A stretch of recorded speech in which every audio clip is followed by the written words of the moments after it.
I think that's one of the areas that we struggle with, and certainly my background, I trained at the University of Michigan, which has a much different demographic.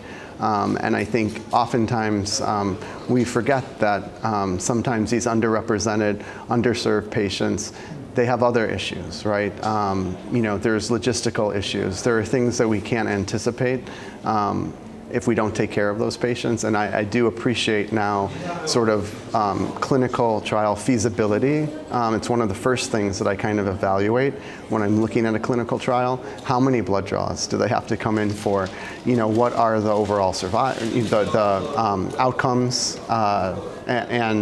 So really clinical trial feasibility is important. Also, if a drug has been used before and we know that it's safe, and I've had experience using the drug, that goes so far with our patients. I can say to the patient, hey, this is just a different way of using a medication that might be better, but I know because I've treated other patients that it's safe. I think that goes a huge, a really far way in our patient and the trust. And I'll get, the trust I think is central to all of this. Certainly, I have lots of patients who say, what would you do if it was you or if it was your family member?